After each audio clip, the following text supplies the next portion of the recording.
Hello guys, আসসালামু আলাইকুম। আমার আজকে দেশি হাঁসগুলি খুব নীরবতা পালন করতেছে। ওদেরকে আমি আজকে কৃমির ওষুধ খাওয়াইছি। ওরা একটু দুর্বল, উইক হয়ে আছে, যার কারণে ওরা খুব চুপচাপ। আজকে এত একটা চঞ্চল না, প্রত্যেক দিন তো অনেক চঞ্চলতা করে, আজকে একটু চুপচাপ। কারণ সবগুলাকে আমি ধরে ধরে কৃমির ওষুধ খাওয়াইছি।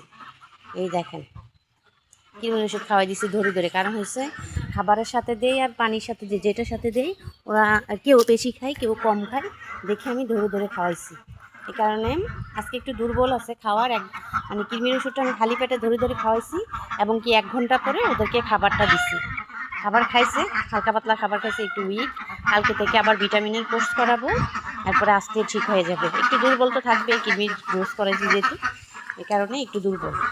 তো কালকে ভিটামিনের কোর্সটা করাই দিব, এরপর থেকে আস্তে আস্তে স্ট্রং হয়ে যাবে। এরপরে করাবো ডাক লেগ ভ্যাকসিন। কারণ আমি কৃমির ওষুধটা করানোর পরে আমার কাছে মনে হয়েছে দুর্বল থাকবে, দুর্বল থাকলে একটু সমস্যা, যার কারণে আগে ভিটামিনের কোর্স করাই দিব। ভিটামিনের কোর্স করানোর পরে এরপরে আমি ডাক লেগ ভ্যাকসিনটা করাবো। ডাক লেগ ভ্যাকসিন করানোর পরে আমি বিক্রি করে দিব। আমার এগুলা টার্গেট, কারণ এখানে আমার 50টা হাঁস, আমি এগুলো সবগুলাই বিক্রি করে দিব, এখান থেকে আমি রাখবো না।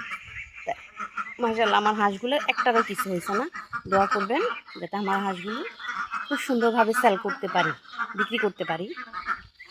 এটা আর কি। দেখেন, আমি আরেকটু দেখাই, ওইখানে ওদের মা মানে বড় হাঁসগুলি বসে আছে। সবগুলোকে আজকে কৃমির ওষুধ করাইছে, সবগুলোকে A to Z, সব হাঁস মুরগি যা আছে সবাইকে কৃমির ওষুধ করাই দিচ্ছি।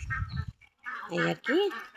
কারণ কৃমির ওষুধ না করাইলে আপনি হাঁস বলেন মুরগি বলেন কোনো কিছুতে লাভ করতে পারবেন না। কৃমি এমন একটা খারাপ জিনিস, পরজীবী, এটা খুবই খারাপ জিনিস।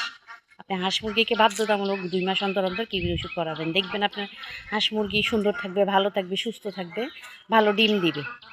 এটা আর কি। আচ্ছা ঠিক আছে, আসসালামু আলাইকুম।